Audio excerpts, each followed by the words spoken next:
ಕನ್ನಡ ಚಲನಚಿತ್ರದ ಹಾಡನ್ನು ಕೇಳಿಸ್ತೀನಿ. ಆ ಹಾಡನ್ನ ಕೇಳ್ಬಿಟ್ಟು ನಿಮಗೆ ಆ ಹಾಡಿನಿಂದ ಏನು ಅನಿಸಿದೆ ಅನ್ನೋಂಥ ಅನಿಸಿಕೆಯನ್ನ ಹೇಳ್ಬೇಕು, ಆಯ್ತಾ? ಈ ಹಾಡಿಗೂ ನಾನು ಮಾಡುವಂತಹ ಪಾಠಕ್ಕೂ ಸಂಬಂಧ ಇದೆ, ಸರಿನಾ? ಒಂದು ಹಾಡನ್ನ ಹಾಕ್ತೀನಿ, ಅದನ್ನ ಆಲಿಸಿ.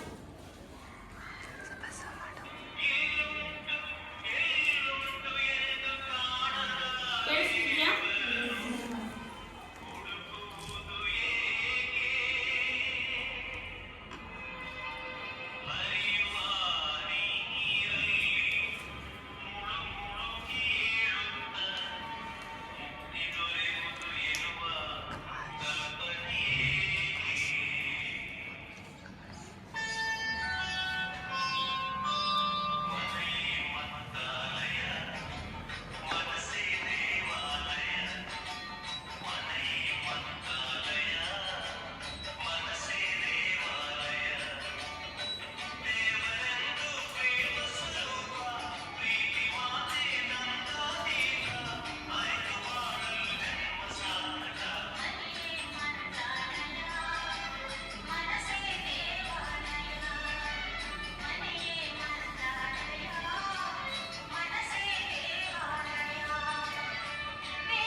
ಕೇಳಿದ್ರಲ್ಲ?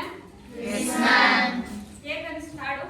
ಚೆನ್ನಾಗಿ ಅನಿಸ್ತಾ? ಈ ಹಾಡಿಂದ ಏನ್ ತಿಳ್ಕೊಂಡು? ಮನೆಯಲ್ಲಿರೋರೆಲ್ಲ ಒಂದಾಗಿದ್ರೆ ಅಂತ. ಯಾವ ಫಿಲಂ ಇರ್ಬೋದು ಇದು? ಯಾವ ಚಲನಚಿತ್ರ? ಹಳೇದು ಅಲ್ವಾ? ನೀವು ಹೊಸಗಾದ್ರೆ ಹೇಳ್ತಿದ್ರಿ, ಹಳೇದು ಮನೆಯೇ ಮಂತ್ರಾಲಯ ಎನ್ನುವಂತಹ ಚಲನಚಿತ್ರದ ಒಂದು ಗೀತೆ ಅಲ್ವಾ? ಅದರಲ್ಲಿ ಒಂದು ಫ್ಯಾಮಿಲಿ ಇದೆ ಅಲ್ವಾ, ಕುಟುಂಬ. ಕುಟುಂಬದಲ್ಲಿರುವಂತ ಎಲ್ಲಾ ಸದಸ್ಯರು ಹೇಗಿರ್ಬೇಕು ಅನ್ನೋದನ್ನ ಹಾಡಿನ ಮುಖಾಂತರ ಇಲ್ಲಿ ನಾವು ನಿಮಗೆ ತೋರಿಸಿದ್ವಿ, ಹೌದಾ? ಹಾಗಾದ್ರೆ ಇವತ್ತು ನಾವು ಸಮಾಜಶಾಸ್ತ್ರದ ಅಧ್ಯಾಯದಲ್ಲಿ ಬರುವಂತಹ ಮೊದಲನೇ ಅಧ್ಯಾಯ ಕುಟುಂಬ ಎನ್ನುವಂತಹ ಪಾಠವನ್ನು ಮಾಡ್ತೇವೆ.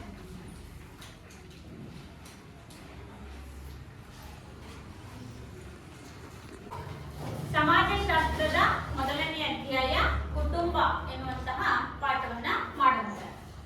ಈ ಒಂದು ಅಧ್ಯಾಯದಲ್ಲಿ ಕುಟುಂಬ ಅಂದ್ರೇನು, ಕುಟುಂಬದ ಲಕ್ಷಣಗಳು, ಹಾಗೆ ಕುಟುಂಬದ ಪ್ರಕಾರಗಳು, ಇವಿಷ್ಟು 3 ಪ್ರಮುಖ ಕಲಿಕಾಂಶಗಳನ್ನ ತಿಳ್ಕೊಳ್ಳುವಂತಹದ್ದು.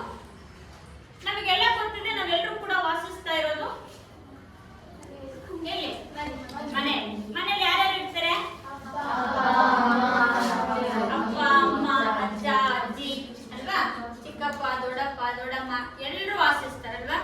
ಬಹುತೇಕ ಕುಟುಂಬ ಅಂದ ತಕ್ಷಣ ನಾವೆಲ್ಲರೂ ಕೂಡ ರಕ್ತ ಸಂಬಂಧಿಗಳು ವಾಸಿಸುವಂತ ಒಂದು ಸಾಮಾಜಿಕ ಸಂಸ್ಥೆ ಅಂತೇಳಿ ಕರೀತೀವಿ.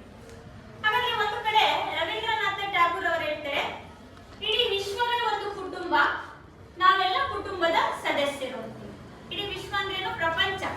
ಪ್ರಪಂಚದ ಒಂದು ಕುಟುಂಬ, ಪ್ರಪಂಚದಲ್ಲಿರುವಂತಹ ನಾವೆಲ್ಲರೂ ಕೂಡ ಆ ಕುಟುಂಬದ ಸದಸ್ಯರು ಅಂತೇಳಿ ಕರೀತೀವಿ. ಹಾಗಾದ್ರೆ ಕುಟುಂಬದಲ್ಲಿ ನಮಗೆ ನಮ್ಮದೇ ಆದಂತ ಪಾತ್ರಗಳಿವೆ ಅಲ್ವಾ? ತಂದೆ ಅವರ ಪಾತ್ರ ನಿರ್ವಹಿಸ್ತಾರೆ, ತಾಯಿ ಅವರ ಪಾತ್ರ ನಿರ್ವಹಿಸ್ತಾರೆ. ಹೀಗೆ ಕುಟುಂಬದಲ್ಲಿರುವಂತಹ ಪ್ರತಿಯೊಬ್ಬ ಸದಸ್ಯರು ಕೂಡ ತಮಗೆ ದೊರೆತಂತಹ ಪಾತ್ರವನ್ನ ನಿಭಾಯಿಸ್ತಾ ಹೋಗ್ತಾರೆ. ನಮ್ಮ ಪಾತ್ರ ಅದೇ ಇರುತ್ತೆ ಅಂತಿಲ್ವಲ್ಲ, ನಮ್ಮ ಪಾತ್ರವೂ ಕೂಡ ಏನಾಗ್ತಿರುತ್ತೆ? ಬದಲಾಗ್ತಿರುತ್ತಲ್ವಾ? ಮಕ್ಕಳಿದ್ದಂತವ್ರು ಮದುವೆ ಆದ್ಮೇಲೆ ಮತ್ತೆ ನೀವು ತಾಯಿ ಆದಾಗ ತಾಯಿ ಸ್ಥಾನವನ್ನ, ಅಜ್ಜಿ ಆದಾಗ ಅಜ್ಜಿ ಸ್ಥಾನವನ್ನ, ಹೀಗೆ ಪ್ರತಿಯೊಬ್ರು ಕೂಡ ಕುಟುಂಬದಲ್ಲಿ ತಮ್ಮ ತಮ್ಮ ಪಾತ್ರ ನಿರ್ವಹಣೆಯನ್ನ ಮಾಡ್ತಾ ಹೋಗ್ತಾರೆ. ಹಾಗಾದ್ರೆ ಕುಟುಂಬ ಅನ್ನುವಂಥದ್ದು ಒಂದು ಭಾವನಾತ್ಮಕ ಆಧಾರದ ಮೇಲೆ ನಿಂತಿರುವಂತಹದ್ದು, ಭಾವನೆಗಳ ಆಧಾರದ ಮೇಲೆ. ಯಾವುದೇ ಕೂಡ ಅಗ್ರಿಮೆಂಟ್ ಇಲ್ಲಲ್ಲ ಕುಟುಂಬಕ್ಕೆ. ನಮ್ಮೆಲ್ಲರೂ ಕೂಡ ಕುಟುಂಬದಲ್ಲಿ ವಾಸಿಸ್ತಾ ಇರೋದು ಭಾವನಾತ್ಮಕ ಆಧಾರದ ಮೇಲೆ. ಹಾಗೆ ಕುಟುಂಬದಲ್ಲಿ ನಾವೆಲ್ಲರೂ ಕೂಡ ಹೇಗೆ ಬದುಕ್ತಾ ಇದ್ದೀವಿ ಅಂದ್ರೆ ಪಿತೃ ವಾತ್ಸಲ್ಯದಿಂದ, ಮಾತೃ ಪ್ರೇಮದಿಂದ ಅಲ್ವಾ? ಪತಿ ಪತ್ನಿಯರ ರಕ್ತ ಸಂಬಂಧದಿಂದ ಒಳಗೊಂಡಿರುವಂತಹ ಒಂದು ಸಾಮಾಜಿಕ ಘಟಕವೇ ಕುಟುಂಬ. ಹಾಗೆ ತಂದೆ ತಾಯಿ ಮಕ್ಕಳೊಂದಿಗೆ ಸಮಾಲೋಚನೆಯನ್ನ ಮಾಡ್ತಾನೆ. ಕುಟುಂಬ ಅಂದ್ಮೇಲೆ ಏನೇ ಒಂದು ತೀರ್ಮಾನಗಳನ್ನ ಕೈಗೊಳ್ಬೇಕು ಅಂದ್ರು ತಂದೆ ತಾಯಿ ಏನ್ ಮಾಡ್ತಾರೆ? ಸಮಾಲೋಚಿಸ್ತಾರೆ. ತಾವಷ್ಟೇ ಅಲ್ಲ, ಮಕ್ಕಳೊಂದಿಗೂ ಕೂಡ ಸಮಾಲೋಚನೆಯನ್ನ ಮಾಡ್ತಾರೆ. ಹೇಗೆ? ಏನಾದ್ರೂ ಒಂದು ವಸ್ತು ತಗೋಬೇಕು ಅಂದ್ರು ಮಾತಾಡ್ತಾರೆ ಅಲ್ವಾ? ಡಿಸ್ಕಷನ್ ಮಾಡ್ತಿರ್ತಾನೆ. ಹಾಗೆ ಮಕ್ಕಳನ್ನ ಓದಿಸೋ ವಿಷಯ ಆಗಿರ್ಬೋದು, ಅವರಿಗೆ ಪೋಷಣೆ ಮಾಡುವಂತಹ ವಿಷಯ ಆಗಿರ್ಬೋದು, ಅಥವಾ ಅವರ ಬೇರೆ ಯಾವ್ದಾದ್ರು ಮದುವೆ ಮಾಡುವಂತಹ ಕಾರ್ಯಗಳಾಗಿರ್ಬೋದು, ಏನೇ ವಿಷಯ ಆಗಿರಲಿ ಮನೆಯಲ್ಲಿ ಎಲ್ಲದನ್ನು ಕೂಡ ಏನ್ ಮಾಡ್ತಾರೆ? ಚರ್ಚೆಯನ್ನ ಮಾಡ್ತಾರೆ. ಅದರಲ್ಲೂ ಕೂಡ ತಂದೆ ಮತ್ತು ತಾಯಿಯ ಪಾತ್ರ ಬಹಳ ಮುಖ್ಯ. ಎಲ್ಲದಕ್ಕಿಂತ ಹೆಚ್ಚು ಪಾತ್ರ ನಿರ್ವಹಣೆಯನ್ನು ಮಾಡುವಂತವಳು ಅಂತಂದ್ರೆ ತಾಯಿ. ಹಾಗಾಗಿ ತಾಯಿಯನ್ನ ಮೊದಲ ಗುರು ಅಂತ ಕರಿತೀವಿ ಅಲ್ವಾ? ಮನೆಯೇ ಮೊದಲ ಪಾಠಶಾಲೆ, ತಾಯಿಯೇ ಮೊದಲ ಗುರು. ಯಾಕೆ ಅಂತಂದ್ರೆ ತಾಯಿಯ ಪಾತ್ರ ಕುಟುಂಬದ ನಿರ್ವಹಣೆಯಲ್ಲಿ ಬಹಳ ಮುಖ್ಯವಾಗಿರುವಂತಹ ಪಾತ್ರ. ಆಕೆಯ ತೀರ್ಮಾನವೇ ಈ ಕುಟುಂಬವನ್ನು ಆಧರಿಸಿದೆ. ಹಾಗಾಗಿ ತಂದೆ ಏನೇ ಒಂದು ವಿಷಯಗಳನ್ನ ಚರ್ಚಿಸ್ಬೇಕಂದ್ರೂ ಮೊದಲು ಏನ್ ಮಾಡ್ತಾರೆ ಅಂತಂದ್ರೆ ತನ್ನ ಹೆಂಡತಿನ ಕೇಳಿ. ಮಕ್ಕಳು ಬೆಳೀತಾ ಬೆಳೀತಾ ಹೋದಂತೆ ಪೋಷಕರು ಏನೇ ತೀರ್ಮಾನಗಳನ್ನ ಕೈಗೊಂಡ್ರು ಏನ್ ಮಾಡ್ತಾರೆ? ಮಕ್ಕಳ ಅಭಿಪ್ರಾಯವನ್ನು ಕೂಡ ಕೇಳ್ತಾರೆ. ಹಾಗಾದ್ರೆ ಇಲ್ಲಿ ಏನೇ ಒಂದು ವಿಷಯಗಳನ್ನ ಚರ್ಚೆಯನ್ನು ಮಾಡುವಂತ ಸಂದರ್ಭದಲ್ಲಿ ತಾಯಿ ಬಹಳ ಮುಖ್ಯ. ಹಾಗಾದ್ರೆ ನಮ್ಮ ಸಮಾಜದಲ್ಲಿ ಕುಟುಂಬ ಎನ್ನುವಂತಹದ್ದೇನಿದೆಯೋ ಇದು ಬಹಳ ಮುಖ್ಯವಾಗಿರುವಂತಹದ್ದು. ಕುಟುಂಬದಿಂದಲೇ ಸಮಾಜ ಹುಟ್ಕೊಂಡಿರುವಂತಹದ್ದು, ನಗರಗಳು ಹುಟ್ಕೊಂಡಿರುವಂತಹದ್ದು, ರಾಜ್ಯಗಳು ಮತ್ತು ರಾಷ್ಟ್ರ ಎನ್ನುವಂತಹ ಉದಯ ಆಗಿದ್ದು ಕೂಡ ಕುಟುಂಬದಿಂದಲೇ. ಹಾಗಾದ್ರೆ ಇಲ್ಲಿ ನಾವು ಕುಟುಂಬದ ಲಕ್ಷಣಗಳನ್ನ ನೋಡ್ತೀವಿ.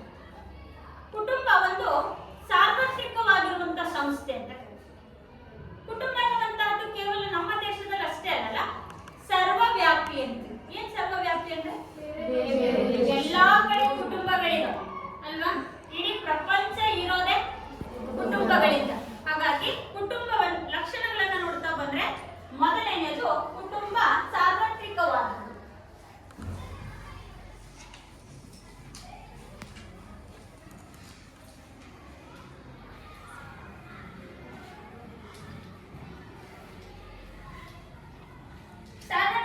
ಅಂದ್ರೇನು?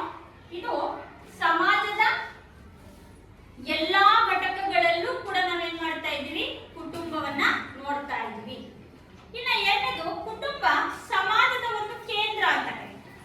ಏನ್ ಸಮಾಜದ ಕೇಂದ್ರ? ಸಮಾಜ ಹುಟ್ಟಿರೋದೇ ಕುಟುಂಬದಿಂದ ಅಲ್ವಾ? ಸಮಾಜ ಇರುವಂತಹದ್ದೇ ಕುಟುಂಬದಿಂದ. ಹಾಗಾಗಿ ಇದನ್ನ ನಾವೆಂತ ಕರಿತೀವಿ? ಸಮಾಜದ ಕೇಂದ್ರ ಅಂತ ಕರಿತೀವಿ. ಒಂದನೇದು ಸಮಾಜ ಕುಟುಂಬವು ಸಾರ್ವತ್ರಿಕವಾದದ್ದು, ಅಂದ್ರೆ ಎಲ್ಲಾ ಸಮಾಜಗಳಲ್ಲೂ ಎಲ್ಲಾ ರಾಷ್ಟ್ರಗಳಲ್ಲೂ ಇವು ಸರ್ವವ್ಯಾಪಿ. ಹಾಗೆ ಸಮಾಜ ಹುಟ್ಟಿಕೊಳ್ಳೋದಕ್ಕೆ ಕೇಂದ್ರನೇ ಕುಟುಂಬ. ಕುಟುಂಬದಿಂದಲೇ ಸಮಾಜಗಳು ಉದಯವಾಗಿರುವಂತಹದ್ದು. ಇನ್ನು ಮೂರನೇ ಒಂದು ಲಕ್ಷಣ ಏನಪ್ಪಾ ಅಂತಂದ್ರೆ ಇದು ಸಾಮಾಜಿಕ ಹೊಣೆಗಾರಿಕೆಯನ್ನ ತಿಳಿಸುತ್ತದೆ.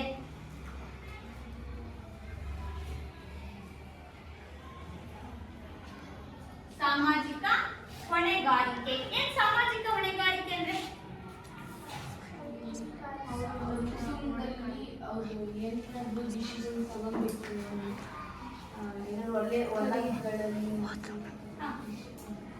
ಏನು ಹೊಣೆಗಾರಿಕೆ ಅಂದ್ರೆ ಪಾತ್ರ ನಿರ್ವಹಣೆ ಅಂತ ಕರೀತಾರೆ ಅಲ್ವಾ? ಕುಟುಂಬ ಅನ್ನುವಂತಹದ್ದು ಒಂದು ಸಾಮಾಜಿಕ ಹೊಣೆಗಾರಿಕೆ ಆಗಿದೆ. ಅಂದ್ರೆ ತಂದೆ ತನ್ನ ಪಾತ್ರವನ್ನ, ತಾಯಿ ತನ್ನ ಪಾತ್ರದ ನಿರ್ವಹಣೆಯನ್ನ, ಹಾಗೆ ನಮಗೆ ಎಲ್ರಿಗೂ ಕೂಡ ನಮ್ಮ ನಮ್ಮ ಪಾತ್ರ ಏನು ಅನ್ನೋದನ್ನ ನಮಗೆ ಕುಟುಂಬ ಕಲಿಸ್ಕೊಡುತ್ತೆ.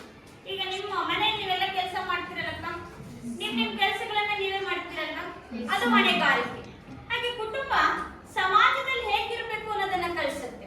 ನೋಡಿ, ನಿಮ್ಮ ಮನೇಲಿ ಇದ್ದಂತ ಸಂದರ್ಭದಲ್ಲಿ ನೀವು ಚಿಕ್ಕವರಿದ್ದಾಗ ಇದ್ದಂತಹ ಅನುಭವಕ್ಕೂ ಈಗ ನೀವು ಪ್ರೌಢಾವಸ್ಥೆಗೆ ಬಂದ ಮೇಲೆ ಇರುವಂತ ಅನುಭವಕ್ಕೂ ಬಹಳ ವ್ಯತ್ಯಾಸ ಇದೆಯಲ್ಲ.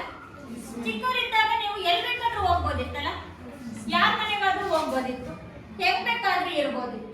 ಆದ್ರೆ ಈಗ ಪ್ರೌಢಾವಸ್ಥೆಗೆ ಬಂದಿರೋದ್ರಿಂದ ನೀವು ನಿಮ್ಮ ಸ್ನೇಹಿತರ ಮನೆಗೆ ಹೋಗ್ಬೇಕು ಅಂದ್ರೂ ಕೇಳ್ಕೊಂಡು ಹೋಗ್ತಿರಲ್ಲ. ಯಾಕೆ? ನೀವು ಇಲ್ಲಿ ಪ್ರೌಢಾವಸ್ಥೆಯಲ್ಲಿ ಇದ್ದೀರಾ, ಹೇಗ್ ಬೇಕಾಗಿರಕ್ಕಾಗಲ್ಲ ಅಲ್ವಾ? ಅದು ಹೊಣೆಗಾರಿಕೆ ಗೊತ್ತಾನೆ. ಯಾರ ಜೊತೆ ಹೇಗಿರ್ಬೇಕು, ಹೇಗ್ ವರ್ತಿಸ್ಬೇಕು, ಯಾರ ಜೊತೆ ಯಾವ ರೀತಿಯಾಗಿ ಮಾತಾಡಬೇಕು, ಇದೆಲ್ಲ ನಮಗೆ ಕುಟುಂಬ ಕಲಿಸುತ್ತೆ ಅಲ್ವಾ? ಹಾಗಾದ್ರೆ ಕುಟುಂಬ ನಮಗೆ ಸಾಮಾಜಿಕ ಹೊಣೆಗಾರಿಕೆಯನ್ನ ತಿಳಿಸಿಕೊಡುತ್ತೆ. ಇನ್ನು ನಾಲ್ಕನೇದು, ಕುಟುಂಬ ಸಂಪ್ರದಾಯ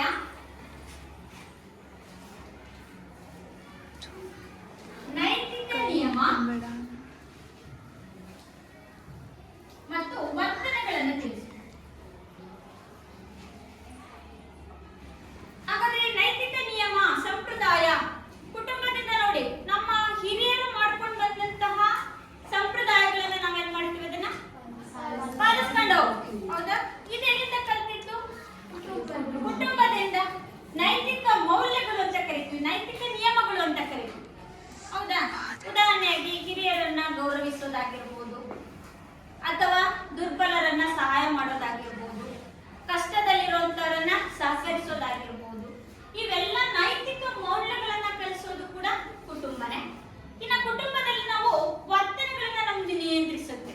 ವರ್ತನೆಗಳಂದ್ರೆ ನೋಡಿ, ಚಿಕ್ಕವರಿದ್ದಾಗಿದ್ದಂಗೆ ಈಗಿರಕ್ಕಾಗಲ್ಲ, ಅದನ್ನ ಕುಟುಂಬ ಏನ್ ಮಾಡುತ್ತೆ? ನಿಯಂತ್ರಣ ಮಾಡುತ್ತೆ. ನಮ್ಮನ್ನ ಹೇಗಿರ್ಬೇಕು, ಸಮಾಜದಲ್ಲಿ ಹೇಗಿರ್ಬೇಕು. ಈಗ ನಾವ್ ಹೆಂಗ್ ಬೇಕಾದ್ರೂ ಮಲ್ಗಕ್ಕೂ ಆಗಲ್ಲ, ಹೇಗ್ ಬೇಕಾದ್ರೂ ಕುತ್ಕೊಳ್ಳಕ್ಕೂ ಆಗಲ್ಲ. ಚಿಕ್ಕವರಿದ್ದಾಗ ನಾವ್ ಹೇಗ್ ಬೇಕಾದ್ರೆ ಇರ್ತಿದ್ವಿ, ಆದ್ರೆ ಈಗ ಆ ರೀತಿ ನಾವಿರ್ಲಿಕ್ಕೆ ಸಾಧ್ಯ ಇಲ್ಲ. ಯಾಕೆಂತಂದ್ರೆ ಕುಟುಂಬ ಅದನ್ನ ಏನ್ ಮಾಡುತ್ತೆ? ನಿಯಂತ್ರಿಸುತ್ತೆ. ಇದು ಕೂಡ ಕುಟುಂಬದ ಒಂದು ಲಕ್ಷಣ. ಇನ್ನೊಂದೇನಪ್ಪ ಅಂತಂದ್ರೆ ಕುಟುಂಬ ಸರ್ವವ್ಯಾಪಿ ಆಗಿರುವಂತ, ಸರ್ವವ್ಯಾಪಿ ಅಥವಾ ಶಾಶ್ವತ ಘಟಕ ಅಂತ ಕರೀತಾರೆ. ಕುಟುಂಬ ಸರ್ವವ್ಯಾಪಿ. ಏನ್ ಸರ್ವವ್ಯಾಪಿ ಅಂದ್ರೆ? ಎಲ್ಲ ಕಡೆ ಇದೆ ಕುಟುಂಬ ಅಲ್ವಾ? ಪ್ರಪಂಚದ ಮೂಲೆ ಮೂಲೆಗಳಲ್ಲೂ ಕುಟುಂಬಗಳನ್ನ ನಾವು ಕಾಣ್ತಾ ಇದೀವಿ. ಇದೊಂದು ಸರ್ವವ್ಯಾಪಿ. ಇನ್ನೊಂದೇನಪ್ಪ ಅಂದ್ರೆ ಇದು ಶಾಶ್ವತವಾದಂತ ಘಟಕ.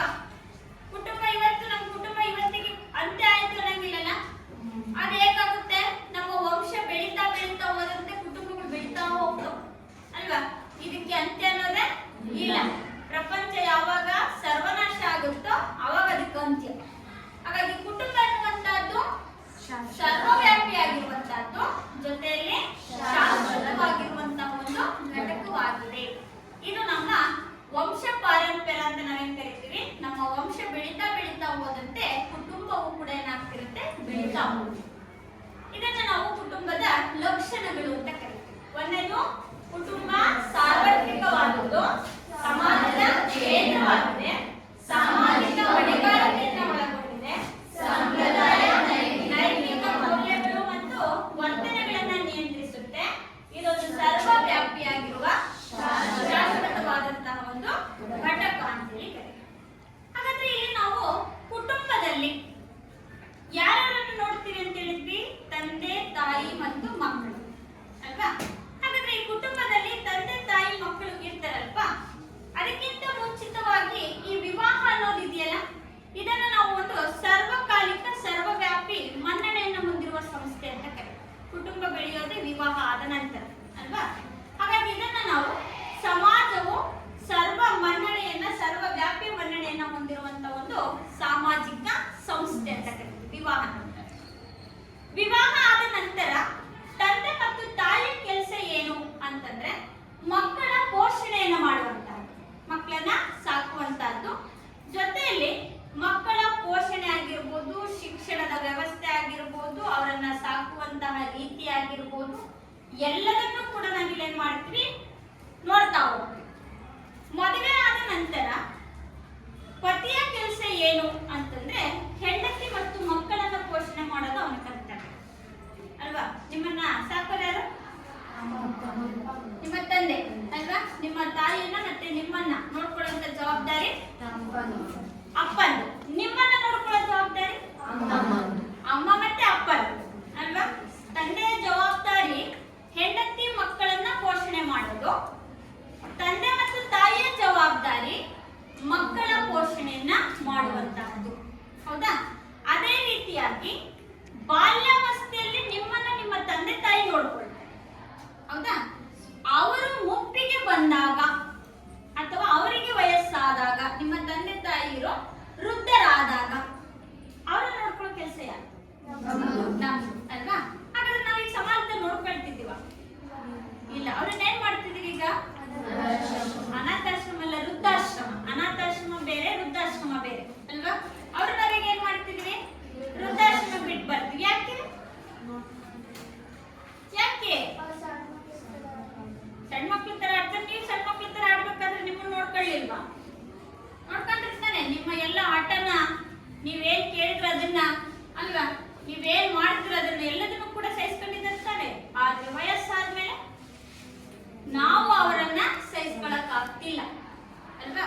ಯಾಕೆಂತಂದ್ರೆ ಸಮಾಜದಲ್ಲಿ ಕುಟುಂಬಗಳ ವಿಧಗಳಂತ ನಾವೇನ್ ನೋಡ್ತೀವಲ್ಲ, ವಿಭಕ್ತ ಅವಿಭಕ್ತ ಕುಟುಂಬ ಅಂತ. ಆ ಅವಿಭಕ್ತ ಕುಟುಂಬ ವಿಭಕ್ತ ಕುಟುಂಬದಿಂದ ಏನಾಗ್ತಿದೆ ಅಂತಂದ್ರೆ ನಾವೆಲ್ಲರೂ ಕೂಡ ಸ್ವತಂತ್ರವಾಗಿರೋದಕ್ಕೆ ಇಷ್ಟಪಡ್ತೀವಲ್ವಾ. ವಯಸ್ಸಾಗಿರೋ ಮನೇಲಿದ್ರೆ ನೋಡ್ಕೊಳಕ್ ಆಗಲ್ಲ, ಮತ್ತೆ ಎಲ್ಲಿ ಹೋಗಕ್ಕಾಗಲ್ಲ ಅಂತ ನಾವೇನ್ ಮಾಡ್ತಾ ಇದೀವಿ, ಅವ್ರನ್ನ ವೃದ್ಧಾಶ್ರಮ ಕಳಿಸ್ತಾ ಇದ್ದೀವಿ. ಕಳಿಸ್ಬೇಕಾ? ಇಲ್ಲ. ದಯವಿಟ್ಟು ನೀವು ಮುಂದಿನ ಜೀವನದಲ್ಲಿ ಏನಾದ್ರೂ ಆ ಸ್ಥಿತಿಗೆ ಬಂದು ನಿಂತಿದ್ರೆ, ಅಂದ್ರೆ ವಯಸ್ಸಾದ ತಂದೆ ತಾಯಿಗಳನ್ನ ನೋಡ್ಕೋಬೇಕಂತ ಅನ್ಸಿದ್ರೆ, ನಿಮ್ಮ ಬಾಲ್ಯವನ್ನ ನೆನಪು ಮಾಡ್ಕೊಂಡು ಅವ್ರನ್ನ ಸಾಕು, ಹೌದಾ. ನಿಮ್ಮನ್ನ ಚಿಕ್ಕವರಿದ್ದಾಗ ಸಾಕಿರ್ತಾರೆ ತಾನೆ. ಅದರ ಋಣವನ್ನ ತೀರಿಸೋದಕ್ಕೆ ಒಂದು ಅವಕಾಶ, ಆ ಅವಕಾಶಗಳನ್ನು ನೀವು ಬಳಸ್ಕೋಬೇಕು. ಈ ರೀತಿಯಾಗಿ ತಂದೆ ಮಕ್ಕಳ ಮತ್ತು ಹೆಂಡತಿಯ ಪೋಷಣೆಯನ್ನ ಮಾಡಿದ್ರೆ, ತಂದೆ ಮತ್ತು ತಾಯಿ ಮಕ್ಕಳ ಪೋಷಣೆ, ಶಿಕ್ಷಣ, ಅವರ ಬೇಕು ಬೇಡಗಳನ್ನ ವಿಚಾರಿಸುವಂತ ಕೆಲಸವನ್ನ ಮಾಡ್ತಾರೆ. ವೃದ್ಧರಾದಂತ ಸಂದರ್ಭದಲ್ಲಿ ವೃದ್ಧರಾದ ತಂದೆ ತಾಯಿಯನ್ನ ನೋಡಿಕೊಳ್ಳುವ ಕರ್ತವ್ಯ ಮಕ್ಕಳದಾಗುತ್ತೆ. ಇದು ಕುಟುಂಬದಲ್ಲಿ ನಾವು ನೋಡುವಂತ ಒಂದು ವ್ಯವಸ್ಥೆ. ಇನ್ನು ಮಕ್ಕಳು ಯೌವನಾವಸ್ಥೆಗೆ ಬಂದಾಗ, ಬಾಲ್ಯಾವಸ್ಥೆ ಮತ್ತು ಯೌವನಾವಸ್ಥೆಗೆ ಬಂದಾಗ, ಬಾಲ್ಯಾವಸ್ಥೆಯಲ್ಲಿ ನಾವು ಬಹುತೇಕ ವಿಷಯಗಳನ್ನ ಕಲಿತೀವಿ. ನಂತರ ಯೌವನಾವಸ್ಥೆಯಲ್ಲೂ ಕೂಡ ಕೆಲವೊಂದು ವಿಷಯಗಳನ್ನ ಕಲಿತೀವಿ, ಹೌದಾ. ಬಾಲ್ಯಾವಸ್ಥೆಯಲ್ಲಿ ನಾವೇನ್ ಮಾಡ್ತೀವಿ ಅಂತಂದ್ರೆ ಕುಟುಂಬದಿಂದ ಮಾತೃಭಾಷೆಯನ್ನ ಕಲಿತೀವಿ ಅಲ್ವಾ. ನೀವೆಲ್ಲ ಮಾತು ಕಲ್ತಿದ್ದಲ್ಲಿ ಮನೆಯಲ್ಲಿ ಅಲ್ವಾ. ಹೇಗೆ? ಮನೆಯಲ್ಲಿರೋ ಸದಸ್ಯರು ಮಾತಾಡ್ತಾ ಇರೋದನ್ನ ನೋಡಿ ಅಲ್ವಾ. ನಿಮ್ಮನೆ ಚಿಕ್ಕ ಚಿಕ್ಕ ಮಕ್ಳು ಬರ್ತಾನೆ, ಹೌದಾ. ಅಕ್ಕಪಕ್ಕ ಇರ್ತಾವ ನಿಮ್ಮನೇಲಿ ಇರ್ತಾವ. ಅವು ನೋಡಿ ನಾವೇನ್ ಮಾತಾಡ್ತಿರ್ತೀವೋ ಅದನ್ನೇ ಅವು ಅನುಕರಣೆಯನ್ನ ಮಾಡ್ತೀವಿ. ಫಸ್ಟ್ ಅಮ್ಮ ಅಂತ ಕಲಿಯುತ್ತೆ, ನಂತರ ಅಪ್ಪ ಅಂತ ಕಲಿಯುತ್ತೆ, ಒಂದೊಂದೇ ಪದಗಳನ್ನ ಕಲಿತಾ ಹೋಗುತ್ತಲ್ಲ. ಆಗ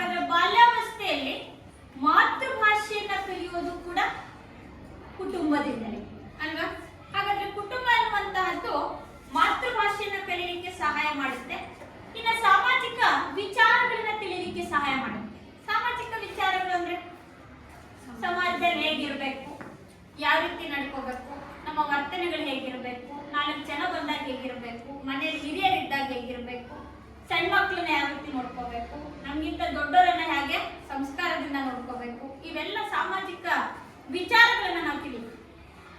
ಇನ್ನು ನಿಮ್ಮ ಯೌವನಾವಸ್ಥೆಗೆ ಬಂದಾಗ, ಯೌವನಾವಸ್ಥೆ ಅಂತಂದ್ರೆ ಈ ಪ್ರೌಢಾವಸ್ಥೆಗೆ ಬಂದಂತ ಸಂದರ್ಭದಲ್ಲಿ ಅಲ್ಲೂ ಕೂಡ ನಾವೇನ್ ಮಾಡ್ತೀವಿ ಅಂತಂದ್ರೆ ನಮ್ಮ ಸಮವಯಸ್ಕರೊಂದಿಗೆ ನಾವು ಬೆರೀತೀವಿ. ಸಮವಯಸ್ಕರು ಅಂದ್ರೆ ಯಾರು? ನಿಮ್ಮ ಸೇಮ್ ಏಜ್ ಇರ್ತಾರಲ್ಲ, ಯಾರು? ನಿಮ್ಮ ಫ್ರೆಂಡ್ಸ್, ನೀವೆಲ್ಲ ಸಮವಯಸ್ಕರಲ್ವಾ? ಅಲ್ವಾ? ಈ ಸಮವಯಸ್ಕರ ಮಕ್ಕಳೊಂದಿಗೆ ನಾವೇನ್ ಮಾಡ್ತೀವಿ? ಸ್ನೇಹವನ್ನ ಬೆಳೆಸ್ಕೊಳ್ತೀವಿ. ಬಾಲ್ಯಾವಸ್ಥೆಯಲ್ಲಿ ತಂದೆ ತಾಯಿ ಹೇಳಿದ್ದನ್ನ ಕೇಳ್ಕೊಂಡಿರ್ತೀವಿ, ಹೌದಾ? ಯೌವನಾವಸ್ಥೆಗೆ ಬಂದಾಗ ಸ್ವತಂತ್ರವಾಗಿರೋದಕ್ಕೆ ಇಷ್ಟಪಡ್ತೀವಿ, ಅಲ್ವಾ? ನಮಗೆ ಯಾರು ನೋಡಿ, ಯಾರಾದ್ರೂ ಏನಾದ್ರು ಅಂದ ತಕ್ಷಣ ಸಿಟ್ಟು ಬಂದ್ಬಿಡೋದು, ಅಲ್ವಾ? ಯಾರು ಬೈಯಂಗಿಲ್ಲ, ಯಾರೇನು ಅನ್ನಂಗಿಲ್ಲ. 4 ಜನದ ಮುಂದೆ ಬೈದ ತಕ್ಷಣ ಅವ್ರ ಮುಂದೆ ಯಾಕೆ ಬೈದೆ ನೀನು ಅಂತೀವಿ, ಹೌದಾನೆ? ಯಾಕೆ ಅಂತಂದ್ರೆ ಆಗ ಯೌವನಾವಸ್ಥೆಯಲ್ಲಿ ನಾವೇನಾಗಿರ್ತೀವಿ? ಸಮವಯಸ್ಕರೊಂದಿಗೆ ಸಂಬಂಧಗಳನ್ನು ಬೆಳೆಸ್ಕೊಳ್ತಾ ಹೋಗಿರ್ತೀವಿ. ಆಮೇಲೆ ಮುಂದಾಳತ್ವದ ಗುಣಗಳು ಬೆಳೀತಾವ ನಮ್ಮಲ್ಲಿ. ಮುಂದಾಳತ್ವದ ಗುಣಗಳು ಅಂದ್ರೆ ಏನು? ಲೀಡರ್ಶಿಪ್ ಅಂತೀವಲ್ಲಪ್ಪ, ಅವು ಬರ್ತಾವ. ಆಮೇಲೆ ಸ್ವತಃ ನಿರ್ಧಾರಗಳನ್ನ ತೆಗೆದುಕೊಳ್ಳುವಂತಹ ಭಾವನೆಗಳು ಬರ್ತಾವ. ಅವಾಗ ಏನಾದ್ರೂ ನಿಮ್ಮ ಮನೇಲಿ ಹೇಳಿದ ತಕ್ಷಣ ಏನ್ ಮಾಡ್ತೀರ? ನನ್ನ ಇಷ್ಟ, ನನಗೆ ಚೆನ್ನಾಗಿ ಅನಿಸ್ತು ಅಂತೀವಿ, ಹೌದಾ? ಆಮೇಲೆ ಚಿಕ್ಕವರಿದ್ದಾಗ ಮನೇಲಿ ನಿಮ್ ತಂದೆ ತಾಯಿ ಏನ್ ತಂದು ಕೊಡ್ತಾರೆ ಅದನ್ನ ತಗೊಂಡು ಇಟ್ಕೊಳ್ತಿದ್ರಲ್ವಾ? ಆಮೇಲೆ ಏನ್ ಮಾಡ್ತೀರಾ? ಅದು ನನಗೆ ಇಷ್ಟ ಇಲ್ಲ, ನಾನು ಕೇಳಿದ್ದೇ ಬೇಕು ಅಂತ, ಹೌದಾನೆ? ಬಾಲ್ಯಾವಸ್ಥೆಯಲ್ಲಿ ನಿಮ್ಮ ಆಯ್ಕೆ ಆಗಿರಲ್ಲ, ನಿಮ್ಮ ತಂದೆ ತಾಯಿ ಆಯ್ಕೆ ನಿಮ್ಮ ಆಯ್ಕೆ ಆಗಿರುತ್ತೆ. ಯೌವನಾವಸ್ಥೆಗೆ ಬಂದಾಗ ನಿಮ್ಮ ಆಯ್ಕೆನೇ ನಿಂದಾಗ್ತದೆ, ಅಲ್ವಾ? ಹಾಗಾದ್ರೆ ಈ ಒಂದು ಸಮವಯಸ್ಕರಲ್ಲಿ ನಾವೇನ್ ಮಾಡ್ತೀವಿ ಅಂತಂದ್ರೆ ಸ್ನೇಹವನ್ನ ಬೆಳೆಸ್ಕೊಳ್ತೀವಿ, ಸ್ವತಂತ್ರವಾಗಿರೋದಕ್ಕೆ ಇಷ್ಟಪಡ್ತೀವಿ, ಮುಂದಾಳತ್ವದ ಗುಣಗಳನ್ನ ಬೆಳೆಸ್ಕೊಳ್ತೀವಿ, ಸಾಮಾಜಿಕ ಹೊಂದಾಣಿಕೆ ಹೇಗ್ ಮಾಡ್ಕೊಳ್ಳೋದನ್ನ ಅನ್ನೋದನ್ನ ಕಲ್ತ್ಕೊಳ್ತೀವಿ, ಸಾಮಾಜಿಕ ವರ್ತನೆಗಳನ್ನ ಕಲ್ತ್ಕೊಳ್ತೀವಿ. ಹಾಗೆ ಬೇಡಿಕೆಗಳು ಕೂಡ ಬೇರೆ ಬೇರೆ ಆಗಿರುತ್ತಲ್ಲ. ಬೇಡಿಕೆ ಅಂದ್ರೆ ನಿಮ್ಮ ಬಯಕೆಗಳು ಅವು ಯೌವನಾವಸ್ಥೆಯಲ್ಲಿ ಬೇರೆ ಬೇರೆ ಬೇಡಿಕೆಗಳಾಗಿರ್ತವೆ. ಆಮೇಲೆ ಕಟ್ಟಳೆಗಳನ್ನ ಹಾಕಿರ್ತೀವಿ, ಅದಕ್ಕೂ ಕೆಲವೊಂದು ನಿಯಮಗಳಿರ್ತವೆ, ಅದನ್ನ ನಾವು ಕ್ರಾಸ್ ಮಾಡಬಾರ್ದಲ್ವಾ?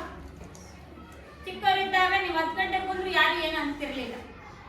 ಈಗ ನೀವು ಸ್ವಲ್ಪ ಲೇಟ್ ಆಗಿ ಶಾಲೆಯಿಂದ ಮನೆಗೆ ಹೋದ್ರೆ ಯಾಕೆ ಲೇಟು ಅಂತ ಕೇಳಿ. ಪ್ರೈಮರಿ ಶಾಲೆಯಲ್ಲಿ ಇದ್ದಾಗ ನೀವು ಆಟ ಆಡ್ಕೊಂಡು ಮುದ್ದಾಡ್ಕೊಂಡು ಫ್ರೆಂಡ್ಸ್ ಮನೆಗೆ ಹೋಗಿ ಎಷ್ಟೋ ಹೊತ್ತಾದ್ಮೇಲೆ ಹೋದ್ರು ಕೂಡ ಯಾಕೆ ಲೇಟ್ ಆಗಿ ಬಂದೆ ಅಂತ ಕೇಳ್ತಿರ್ಲಿಲ್ಲ, ಎಲ್ಲಿಗೆ ಹೋಗಿದ್ದೆ ಅಂತ ಕೇಳ್ತಿರ್ಲಿಲ್ಲ. ಆದ್ರೆ ಈಗ ಎಲ್ಲಿಗೆ ಹೋಗಿದ್ದೆ, ಯಾಕೆ ಲೇಟ್ ಆಗಿ ಬಂದೆ, ಅವ್ರು ಪಕ್ಕದ ಮನೇಲಿ ಬೇಗ ಬಂದ್ರು, ನೀನ್ ಯಾಕೆ ಲೇಟ್ ಆಗಿ ಬಂದೆ ಅಂತ ವಿಚಾರಿಸ್ತಾನೆ. ಇದನ್ನೇನಂತ ಕರಿತೀವಿ? ಕಟ್ಟಳೆಗಳು ಅಂತ ಕರಿತೀವಿ. ಮಗುವಿನ ಮೇಲೆ ಇವೆಲ್ಲವೂ ಕೂಡ ಪ್ರಭಾವ ಬೀರಿ ಸಾಮಾಜಿಕ ಸಂಬಂಧಗಳು ರೂಪುಗೊಳ್ಳುತ್ತವೆ. ಹಾಗಾದ್ರೆ ಕುಟುಂಬದಿಂದ ಎಷ್ಟು ವಿಷಯಗಳನ್ನ ಕಲ್ತ್ಕೊಳ್ತೀವೋ ಅಷ್ಟೇ ಯೌವನಾವಸ್ಥೆಯಲ್ಲಿ ಸಮವಯಸ್ಕರಿಂದಲೂ ಕೂಡ ಕಲ್ತ್ಕೊಳ್ತೀವಿ, ಬಾಲ್ಯದಲ್ಲೂ ಕೂಡ ಕೆಲವೊಂದು ವಿಷಯಗಳನ್ನ ಕಲ್ತ್ಕೊಳ್ತೀವಿ. ಆದ್ರೆ ಹೆಚ್ಚು ಅನುಭವವನ್ನ ಕೊಡುವಂತಹದ್ದು ಅಂದ್ರೆ ನೀವು ಯೌವನಾವಸ್ಥೆಯಲ್ಲಿ, ಪ್ರೌಢಾವಸ್ಥೆಯಲ್ಲಿ ನೀವು ಕಲಿತೀರಾ, ಈ ಪ್ರೌಢಾವಸ್ಥೆಯಲ್ಲಿ ಕಲಿತಿದ್ದೆ ನಿಮ್ಮ ಜೀವನ ಪರ್ಯಂತ ಬರುತ್ತೆ ಅಲ್ವಾ? ಅದಕ್ಕೆ ಈ ಸಂದರ್ಭದಲ್ಲಿ ನಾವು ನೀವು ಪ್ರತಿಯೊಂದಕ್ಕೂ ಕೂಡ ಹೇಳ್ತಿರ್ತೀವಿ ನೋಡಿ, ಹಂಗಿರ್ಬಾರ್ದು, ಹಿಂಗಿರ್ಬಾರ್ದು ಅಲ್ವಾ? ಹುಷಾರಾಗಿ ಹೋಗ್ಬೇಕು, ಹುಷಾರ ಬರ್ಬೇಕು ಹೇಳ್ತಿರ್ತಾನೆ. ಇವೆಲ್ಲವನ್ನ ಹೇಳೋದು ಯಾಕೆ, ಇಲ್ಲಿ ಯಾಕೆ ಇದನ್ನ ಹೆಚ್ಚು ಒತ್ತನ್ನ ಕೊಡ್ತೀವಿ ಅಂದ್ರೆ ಪ್ರೌಢಾವಸ್ಥೆಯಲ್ಲಿ ನಾವೇನನ್ನ ಕಲಿತೀವೋ ಅದೇ ನಮ್ಮ ಮುಂದಿನ ಜೀವನಕ್ಕೆ ಅಡಿಪಾಯ ಆಗುವಂತಹದ್ದು. ಹಾಗಾಗಿ ಕುಟುಂಬದಲ್ಲಿ ಒಳ್ಳೆ ಒಳ್ಳೆ ಮೌಲ್ಯಗಳನ್ನ, ನೈತಿಕತೆಯನ್ನ ಹಾಗೂ ಉತ್ತಮ ಗುಣಗಳನ್ನ ಬೆಳೆಸ್ಕೋಬೇಕು. ಶಾಲಾ ಹಂತದಲ್ಲೂ ಕೂಡ ಅಷ್ಟೇ ನಾಯಕತ್ವದ ಗುಣಗಳನ್ನ, ಒಳ್ಳೆಯ ಸಹಸಂಬಂಧಗಳನ್ನ, ಸ್ನೇಹಿತರೊಂದಿಗೆ ಬೆರೆಯೋದನ್ನ, ಸಮಾಜದಲ್ಲಿ ಹೇಗಿರಬೇಕು ಅನ್ನೋದನ್ನ ನಾವೇನ್ ಮಾಡ್ತೀವಿ? ಈ ಒಂದು ಶಾಲಾ ಹಂತದಲ್ಲಿ ಕಲಿತಾ ಹೋಗ್ತೀವಿ. ಇದು ನಾವು ಸಮಾಜದ ಕುಟುಂಬದಲ್ಲಿ ನಾವು ನೋಡುವಂತ. ಇನ್ನು ನಾವು ಕುಟುಂಬ ಮತ್ತು ಪೀಳಿಗೆ ಅಂತ ಕರಿತೀವಿ. ಏನ್ ಪೀಳಿಗೆ ಅಂದ್ರೆ ತಲೆಮಾರುಗಳು ಅಂತ ಅಲ್ವಾ? ನಾವು ಕುಟುಂಬದಲ್ಲಿ ಹಲವಾರು ತಲೆಮಾರುಗಳ ಆಧಾರದ ಮೇಲೆ ನೆಲೆ ನಿಂತಿರೋದು ಅಂತ ಕರಿತೀವಿ. ಏನ್ ತಲೆಮಾರು ಅಂದ್ರೆ ತಲೆನ ಮಾರುದು, ತಲೆಮಾರು ಪೂರ್ವಜರು ಅಂತೀವಿ ಅಲ್ವಾ? ಅಜ್ಜ.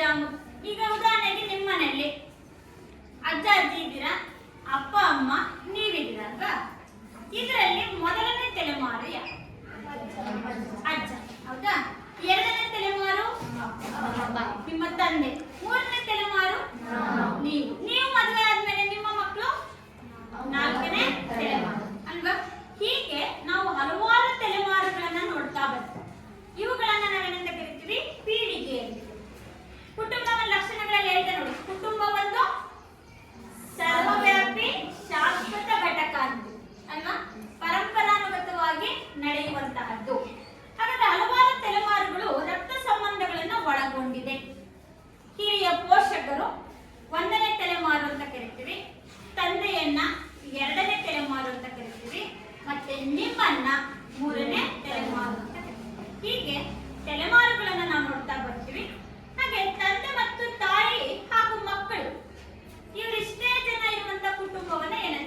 ಕೇಂದ್ರ ಅಥವಾ ವಿಭಕ್ತ ಕುಟುಂಬ. ಯಾರ್ಯಾರಿರೋದು?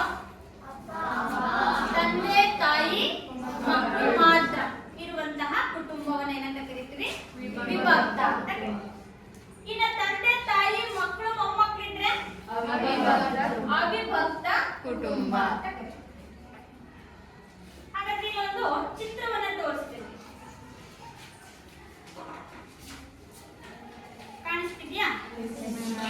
ಇಲ್ಲಿ ನಾವು 5 ಕುಟುಂಬಗಳನ್ನ ನೋಡ್ತೀವಿ, ಹೌದಲ್ಲ? ಕಾಣಿಸ್ತಿದ್ಯಲ್ಲ? ಒಂದು ಕುಟುಂಬಕ್ಕೂ ಮತ್ತೊಂದು ಕುಟುಂಬಕ್ಕೂ ಸಮಾನಾಂತರ ಇಲ್ಲ, ಭಿನ್ನವಾಗಿದವಲ್ಲ. 5 ಕುಟುಂಬಗಳು ವಿಭಿನ್ನ, ಹೌದಾ? ಹಾಗಾದ್ರೆ ಈ ಕುಟುಂಬಗಳನ್ನ ಏನಂತ ಕರೀತಾರೆ? ನೋಡಿ, ಒಂದು ಕುಟುಂಬದಲ್ಲಿ ಎಷ್ಟೋ ಜನ ಕೂತಿದ್ದಾರೆ ಅಲ್ವಾ? ತಂದೆ ತಾಯಿ, ಅಜ್ಜ ಅಜ್ಜಿ, ದೊಡ್ಡಪ್ಪ ದೊಡ್ಡಮ್ಮ ಇವರೆಲ್ಲರನ್ನ ಒಳಗೊಂಡಿರುವ ಕುಟುಂಬವನ್ನ ಏನಂತ ಕರಿತೀವಿ? ಅವಿಭಕ್ತ ಕುಟುಂಬ ಅಂತ ಕರಿತೀವಿ. ಇಲ್ಲೊಂದು ಕುಟುಂಬ ಕಾಣಿಸ್ತಿದೆ ನೋಡಿ, ತಂದೆ ತಾಯಿ ಮಕ್ಕಳಷ್ಟೇ ಇರಲ್ಲ, ಹೌದಾನೆ? ಈ ತಂದೆ ತಾಯಿ ಮಕ್ಕಳನ್ನ ಮಾತ್ರ ಒಳಗೊಂಡಿರೋ ಕುಟುಂಬ ಇದೆಯಲ್ಲ, ಇದನ್ನ ಕೇಂದ್ರ ಕುಟುಂಬ ಅಥವಾ ವಿಭಕ್ತ ಕುಟುಂಬ. ಇವುಗಳನ್ನ ನಾವು ಆಧಾರವಾಗಿಟ್ಟುಕೊಂಡು, ಪೀಳಿಗೆಯನ್ನ ಆಧಾರವಾಗಿಟ್ಟುಕೊಂಡು ನಾವೇನ್ ಮಾಡಿದ್ವಿ? ವಿಭಾಗಗಳನ್ನಾಗಿ ಮಾಡ್ಕೊಂಡಿದೀವಿ. ಕುಟುಂಬದ ಪ್ರಕಾರಗಳಲ್ಲಿ ನಾವು ವಿಧಗಳನ್ನ ನೋಡಿ, ಪಿತೃಪ್ರಧಾನ, ಮಾತೃಪ್ರಧಾನ, ವಿಭಕ್ತ, ಅವಿಭಕ್ತ ಮತ್ತು ಆಧುನಿಕ ಕುಟುಂಬಗಳು ಅಂತೇಳಿ ಕರಿತೀವಿ. ಹಾಗಾದ್ರೆ ಇಲ್ಲಿ ಪಿತೃಪ್ರಧಾನ ಕುಟುಂಬ ಅಂತ ಯಾವ್ದನ್ನ ಕರಿತೀವಿ? ಮಾತೃಪ್ರಧಾನ ಕುಟುಂಬ ಅಂತ ಯಾವ್ದನ್ನ ಕರಿತೀವಿ? ವಿಭಕ್ತ ಅಂತ ಯಾವ್ದನ್ನ ಕರಿತೀವಿ? ಅವಿಭಕ್ತ ಅಂತ ಯಾವ್ದನ್ನ ಕರಿತೀವಿ? ಮತ್ತೊಂದು ಆಧುನಿಕ ಕುಟುಂಬ ಅಂತೇಳಿ ಯಾವ್ದನ್ನ ಕರೆಯಲಾಗುತ್ತೆ ಅನ್ನೋದನ್ನ ನಾವಿಲ್ಲಿ ನೋಡೋಣ. ನೀವೆಲ್ಲ ಯಾವ ಕುಟುಂಬದಲ್ಲಿದ್ದೀರಾ? ಅವಿಭಕ್ತನ ವಿಭಕ್ತನ? ಜಾಯಿಂಟ್ ಫ್ಯಾಮಿಲಿ ಯಾರು ಇಲ್ವಾ ಇಲ್ಲಿ? ಯಾರಿದ್ದೀರಾ? ಎಷ್ಟು ಜನ ಇದ್ದೀರಮ್ಮ? ಎಷ್ಟು ಜನ ಇದ್ದೀರಾ ನಿಮ್ಮ ಕುಟುಂಬದಲ್ಲಿ? 5 ಜನ. 5 ಜನ. ಯಾರ್ಯಾರು? ನಾನು, ನಮ್ಮ ತಾತ, ನಮ್ಮ ಅಜ್ಜ, ನಮ್ಮ ಅಪ್ಪ, ಅಮ್ಮ. ಅಪ್ಪ ಅಮ್ಮ. ಮತ್ತೆ ಯಾರಿದ್ದೀರಪ್ಪ? ಅಜ್ಜಿ ಅಜ್ಜಿ ಜೊತೆಲ್ಲ ನೀವು ಯಾರ್ಯಾರಿದ್ದೀರಮ್ಮ? ಅಜ್ಜಿ, ದೊಡ್ಡಪ್ಪ, ಅಪ್ಪ, ಅಮ್ಮ ಮತ್ತೆ ಯಾರು? ದೊಡ್ಡಮ್ಮ, ಅವ್ರ ಮಕ್ಕಳು. ಎಲ್ಲ ಸೇರೇ ಇದ್ದೀರಾ. ಇದು ಅವಿಭಕ್ತ ಕುಟುಂಬ ಅಲ್ವಾ? 2 ತಲೆಮಾರಿಗಿಂತ ಹೆಚ್ಚು ಕುಟುಂಬ, 2 ತಲೆಮಾರಿಗಿಂತ ಹೆಚ್ಚು ಜನ ವಾಸಿಸ್ತಾ ಇದ್ರೆ ಅದನ್ನ ನಾವೇನಂತ ಕರಿತೀವಿ? ಅವಿಭಕ್ತ ಕುಟುಂಬ ಅಂತ ಹೇಳಿ ಕರಿತೀವಿ. ಇವು ನಾವೇನ್ ಮಾಡ್ತೀವಿ? ಕುಟುಂಬದ ಪ್ರಕಾರಗಳಲ್ಲಿ ಅಧಿಕಾರದ ಆಧಾರದ ಮೇಲೆ 2 ಭಾಗ ಮಾಡ್ಬೋದು. ಅಧಿಕಾರ ಅಂದ್ರೇನು? ಕುಟುಂಬದ ನಿರ್ವಹಣೆಯನ್ನ ಮಾಡುವಂತ ಅವುಗಳ ಆಧಾರದ ಮೇಲೆ ಏನ್ ಮಾಡಿದ್ವಿ? 2 ಭಾಗ ಮಾಡ್ಕೊಂಡ್ವಿ. ಅದನ್ನ ನಾವೇನ್ ಮಾಡ್ತೀವಿ ಅಂತಂದ್ರೆ ಮಾತೃ ಪ್ರಧಾನ, ಎರಡನೇದು ಪಿತೃ ಪ್ರಧಾನ,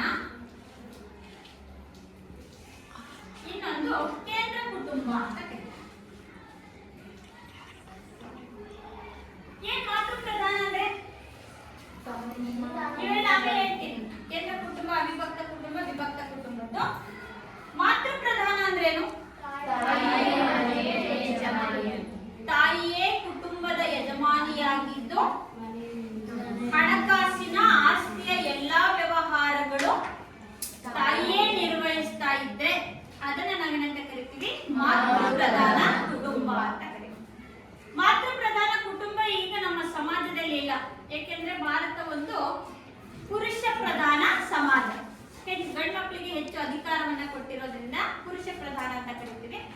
ಮಾತೃ ಪ್ರಧಾನ ಕುಟುಂಬ ನಮ್ಮ ಭಾರತದಲ್ಲಿ ಕೇರಳದ ಮಲಬಾರ್ನಲ್ಲಿರುವಂತಹ ನಾಯರ್ ಎನ್ನುವಂತಹ ಬುಡಕಟ್ಟು ಜನಾಂಗ ಇದೆ, ಅಲ್ಲಿ ಮಾತ್ರ ನಾವು ಮಾತೃ ಪ್ರಧಾನ ಕುಟುಂಬವನ್ನ ನೋಡ್ತೀವಿ. ತಾಯಿಯೇ ಕುಟುಂಬದ ಯಜಮಾನಿಯಾಗಿದ್ದು ಸಂಪೂರ್ಣ ಆಸ್ತಿಯ ಹೊಣೆಗಾರಿಕೆಯನ್ನ ತಾಯಿಗೆ ಇರುತ್ತೆ. ತಾಯಿ ಎಲ್ಲವನ್ನ ನಿರ್ವಹಿಸ್ತಾ ಇರ್ತಾಳೆ. ತಾಯಿ ಸತ್ತ ಮೇಲೆ ಅದರ ಸಂಪೂರ್ಣ ಹೊಣೆಗಾರಿಕೆ ಹೆಣ್ಮಕ್ಳಿಗೆ ಹೋಗುತ್ತೆ.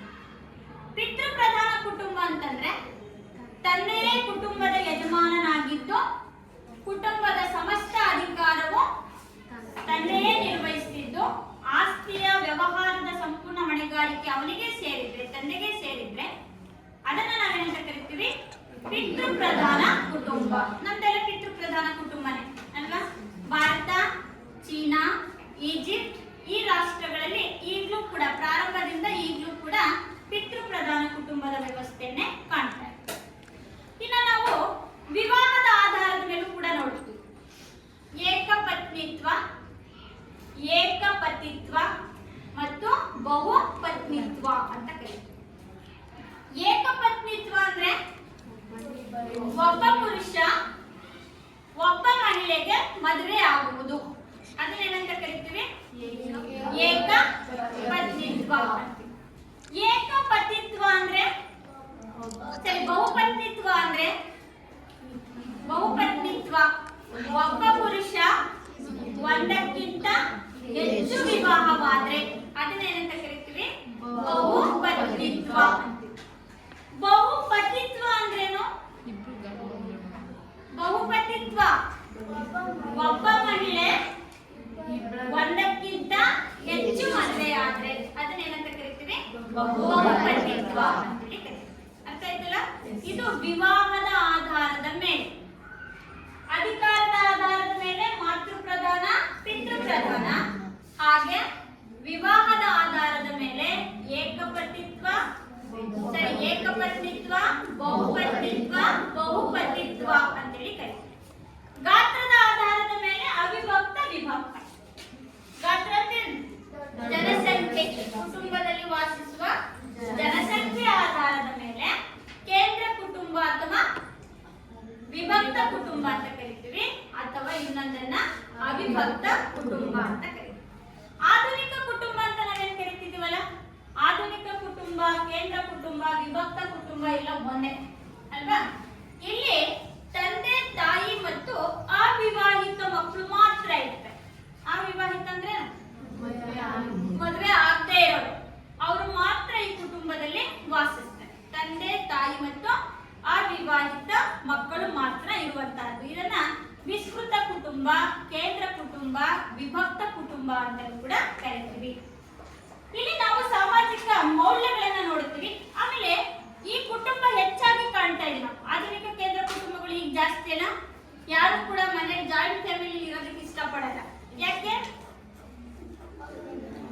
ಇಷ್ಟಪಡಲ್ಲ? ಸಿಂಗಲ್ ಆಗಿರ್ಬೇಕು ಅನ್ನೋ ಆಸೆ ಅಲ್ವಾ? ಯಾಕೆ ಅಂತಂದ್ರೆ ವೈಯಕ್ತಿಕತೆ, ಅವರ ವೈಯಕ್ತಿಕ ನಿರ್ಧಾರಗಳಾಗಿರ್ಬೋದು. ಇನ್ನು ವೈಯಕ್ತಿಕ ಸುಖಕ್ಕಾಗಿ. ವೈಯಕ್ತಿಕ ಸುಖ ಅಂದ್ರೇನು?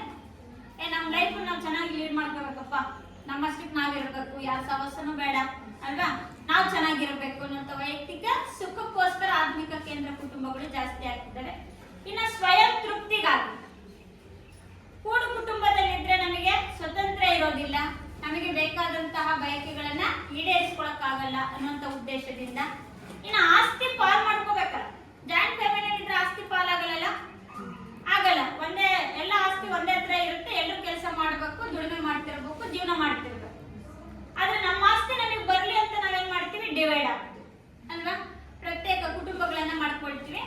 ಆಸ್ತಿಯ ಹಕ್ಕಿಗಾಗಿಯೂ ಕೂಡ ಕೇಂದ್ರ ಕುಟುಂಬಗಳು ಹೆಚ್ಚಾಗ್ತಾ ಇದಾವೆ. ಇನ್ನು ಸಾಮಾಜಿಕ ಮೌಲ್ಯಗಳು, ಭೌಗೋಳಿಕತೆ ಮತ್ತೆ ಸಾಮಾಜಿಕ ಸಂರಚನೆ ಇವುಗಳಿಂದ ಏನಾಗ್ತಾ ಇದೆ? ದಿನೇ ದಿನೇ ಕೇಂದ್ರ ಕುಟುಂಬಗಳು ಹೆಚ್ಚಾಗ್ತಾ ಇದ್ದಾವೆ. ಇದರಿಂದ ಅವಿಭಕ್ತ ಕುಟುಂಬಗಳ ಸಂಖ್ಯೆ ಏನಾಗ್ತಿದೆ? ಕಡಿಮೆ ಆಗ್ತಿದೆ. ವಿಭಕ್ತ ಕುಟುಂಬಗಳ ಸಂಖ್ಯೆ ಹೆಚ್ಚಾಗ್ತಾ ಇದೆ. ಹಾಗಾದ್ರೆ ವಿಭಕ್ತ ಕುಟುಂಬದ ಲಕ್ಷಣ ಏನು? ಏನಿದೆ ವಿಭಕ್ತ ಕುಟುಂಬದಲ್ಲಿ? ಆಧುನಿಕತೆ ಏನಾಗಿರುತ್ತೆ? ಹೆಚ್ಚಾಗಿರುತ್ತೆ. ಆಧುನಿಕತೆ ಅಂದ್ರೇನು? ಬಹಳ ಆಯುರ್ವೇದ ಜೀವನ ಮಾಡ್ತಿರ್ತಾರಲ್ವಾ? ಜಾಯಿಂಟ್ ಫ್ಯಾಮಿಲಿಗಳು ನೋಡಿ, ಜಾಯಿಂಟ್ ಫ್ಯಾಮಿಲಿಗಳು ಹೇಗೆ ಅಂತಂದ್ರೆ ಅವು ಹಳೆ ಕಾಲದ ಪದ್ಧತಿಯಲ್ಲೇ ಇತ್ತು. ದೊಡ್ಡ ಮನೆ, ಹೌದಾ? ಯಾವುದೇ ಹೊಸ ವಸ್ತುಗಳು ತಂದಿರ್ತಾರೆ, ಆಧುನಿಕತೆ ತಂದಿರ್ತಾರೆ, ಆದ್ರೆ ಅದು ಪೂರ್ಣ ಪ್ರಮಾಣದಲ್ಲಿ ಇರೋದಿಲ್ಲ.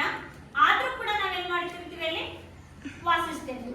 ಆದ್ರೆ ಸಪರೇಟ್ ಆಗಿ ನಾವೇನು ಕೇಂದ್ರ ಕುಟುಂಬದಲ್ಲಿ ಇರ್ತೀವಿ, ಅವಿಭಕ್ತ ಕುಟುಂಬ ಅಂತ ವಿಭಕ್ತ ಕುಟುಂಬ ಅಂತ ಕರಿತೀವಿ. ಅಲ್ಲಿ ಆಧುನಿಕತೆಗೆ ಹೆಚ್ಚು ಅವಕಾಶವನ್ನ ಕೊಡ್ತೀವಿ. ನಮಗೆ ಬೇಕಾದ ವಸ್ತುಗಳನ್ನ ತಂದಿಟ್ಕೊಳ್ತೀವಿ ಅಲ್ವಾ? ಅದಾದ್ಮೇಲೆ ಎರಡನೇದೇನಪ್ಪಾ ಅಂತಂದ್ರೆ ಸಂಕೀರ್ಣತೆ ಇರುತ್ತೆ. ಬಹಳ ದೊಡ್ಡ ಕುಟುಂಬ ಏನಲ್ಲ, ಗಾತ್ರದಲ್ಲಿ ಅದು ಬಹಳ ಚಿಕ್ಕ ಗಾತ್ರವನ್ನ ಹೊಂದಿರುತ್ತೆ. ಯಾಕೆಂದ್ರೆ ನೀವು ನಿಮ್ಮ ತಂದೆ ತಾಯಿ ಅಷ್ಟೇ.